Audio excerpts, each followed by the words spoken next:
Order order, अदालत की कार्रवाई शुरू की जाए। इससे कबल कि आज की कार्रवाई शुरू हो, अदालत में मौजूद तमाम अफराद को ये वार्निंग दी जाती है कि वो अपने अपने मोबाइल को साइलेंट मोड पर डाल दें, वरना दौरान समाअत अगर किसी के मोबाइल की रिंग बजती है तो दफ़ा 202 तौहीन अदालत के तहत उसे आज की अदालत में पेश किया जा सकता है।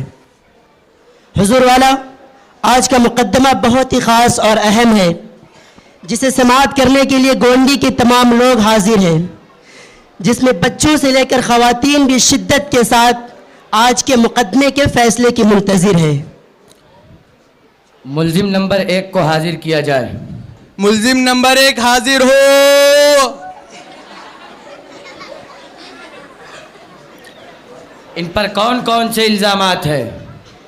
इस मुल्जिम पर बहुत ही संगीन इल्ज़ाम है।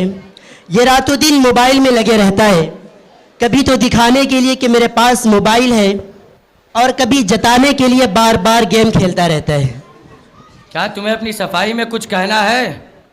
साहब, इसमें मेरी कोई गलती नहीं है। अगर मेरे वालिदैन मुझे मोबाइल ना दिलाते तो शायद मैं आज इस कटघरे में हाजिर ना होता और मुझे रुसवाई का सामना ना उठाना पड़ता। अपना कसूर अपने पेरेंट्स पर ना थोपते हुए सीधे सीधे और साफ साफ बात कहो। तुमने जुर्म किया है तो उसे कबूल करो। अल्लाह ने तुम्हें अक्ल सलीम दिया है, हर अच्छे बुरे की तमीज़ कर सकते हो, तो फिर अपने पेरेंट्स को क्यों दोष देते हो? ऑब्जेक्शन योर ऑनर, क्या मैं अपने मुवक्किल की तरफ से कुछ कह सकता हूँ? इजाज़त है। योर ऑनर, मैं अदालत के एहतराम करता हूँ और कानून की पासदारी मेरा ईमान है, लेकिन क्या हम सिर्फ मुल्जिम को दोषी मानकर बरी हो सकते हैं, जबकि तरबियत की जिम्मेदारी वालिदैन पर है और वालिदैन खुद इस मर्ज में मुब्तला हैं। उनके मोबाइल की मसरूफियत ने बच्चों को किस मोड़ पर ला खड़ा किया है ये हम सब जानते हैं। योर ऑनर, आप मुझसे बेहतर समझ सकते हैं, आपका फैसला हमें मंजूर होगा, अलबत्ता आप इस पर ज़रूर गौर करें। काबिल वकील की बात काबिल गौर है। कुछ वक्फे के लिए इस मुकदमे की कार्रवाई मुलतवी की जाती है। मुल्जिम नंबर 2 को हाजिर किया जाए। मुल्जिम नंबर 2 हाजिर हो।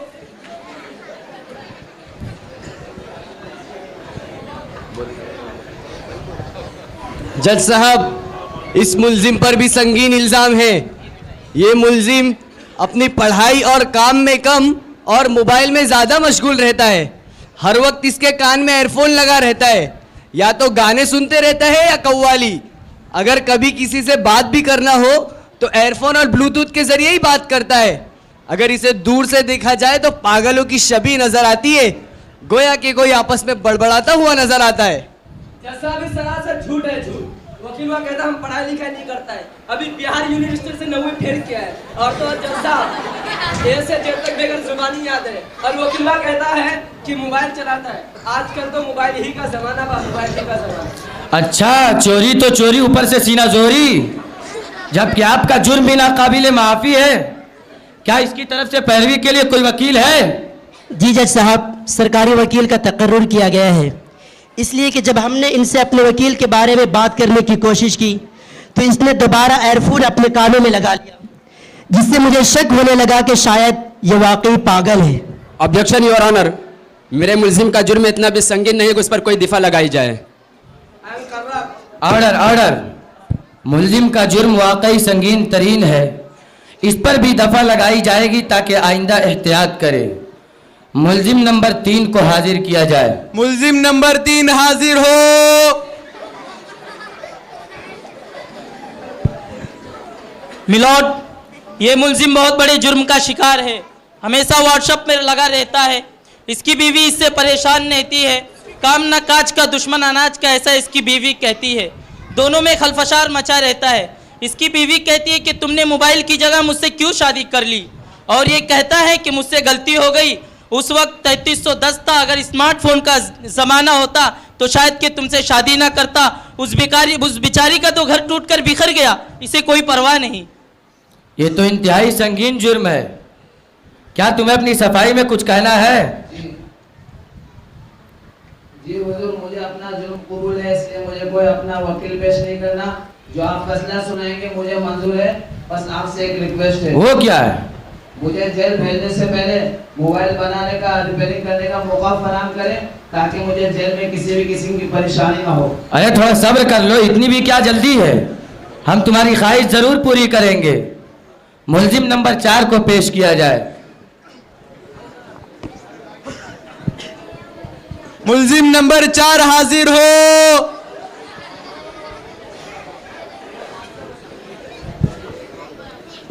आली जनाब, इस बंदे पर सबसे ज़्यादा आरोप है। इसके पास मोबाइल है और इसके घर में जितने अफराद हैं उन तमाम के पास भी मोबाइल है। और तो और घर में वाईफाई भी लगा रखा है ताकि 400 रुपया पूरा का पूरा वसूल हो। गर्ज अपने साथ साथ अपने घर वालों को भी उसका आदी बना दिया है। और घर की औरतें मुफ्त में अपना मनचाहा सीरियल देखती रहती है, तो बच्चे तालीम छोड़कर कार्टून के दीवाने हुए जा रहे हैं।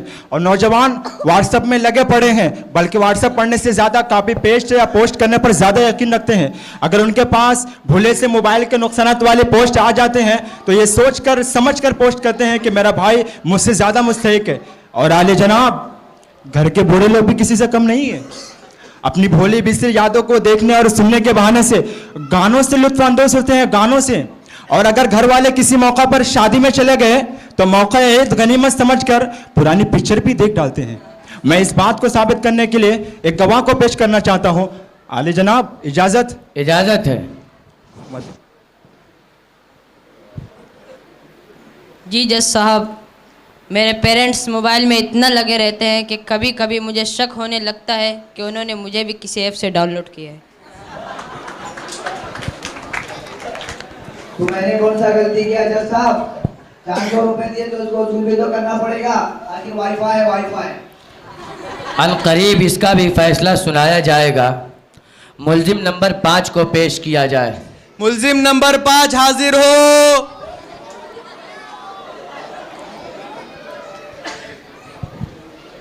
आली जनाब, ये मुलजिम सेल्फी और वीडियो का बहुत ही शौकीन है।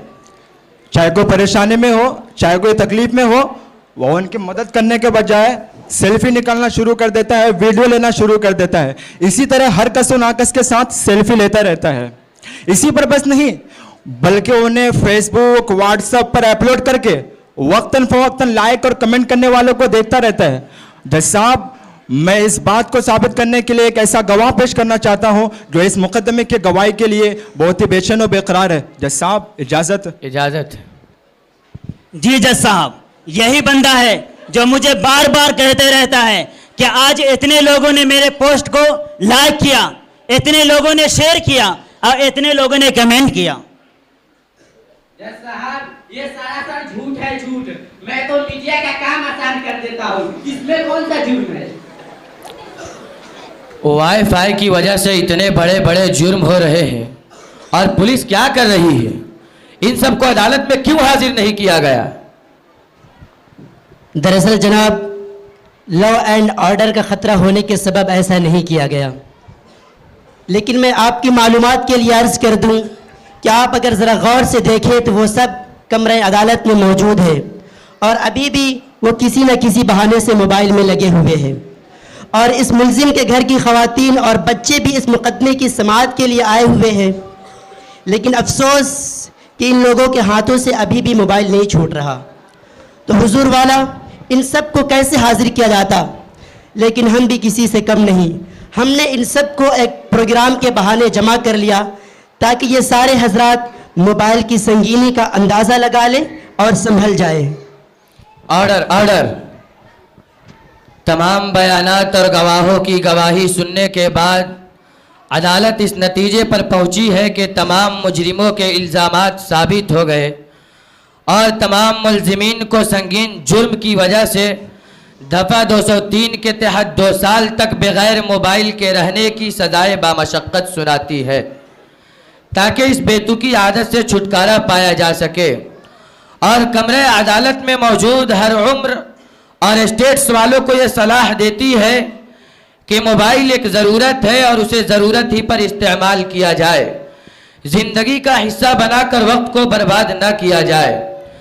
मोबाइल के जिस कदर फ़वाइद है उससे ज़्यादा नुकसानात भी है।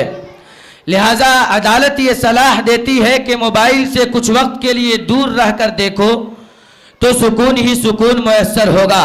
और हाँ, घर के जिम्मेदार घर के माहौल पर नजर रखे, घर के बच्चे अपनी तालीम और तरबियत पर तवज्जो दे। घर के नौजवान जो मुल्क के लिए मुस्तकबिल होते हैं, उन्हें अपने मुस्तकबिल को यूं दाव पर लगाना अच्छी बात नहीं। इसलिए मोबाइल को एक तरफ रखकर अपने और अपनी कौम की तरक्की का सोचे, ये उनका अव्वलीन फरीज़ा है। और घर की ख़वातीन संजीदा हो जाए, मोबाइल और सीरियलों से दूर रहे तो घर को बेहतर तरबियत गाह बना सकती है। कौम के जिम्मेदारों, समाज के बड़ों और तमाम तालीम याफ्ता लोगों को बैठकर इन बातों को सोचना होगा और इसका हल निकालना होगा। हमें उम्मीद है कि कमरे अदालत में मौजूद तमाम लोग इस नसीहत को दिल पर लेकर एक नया तरक्की याफ्ता समाज बनाएंगे और कौम व मिल्लत के लिए सरमाया तैयार करेंगे। इसी पर यह अदालत बर्खास्त होती है।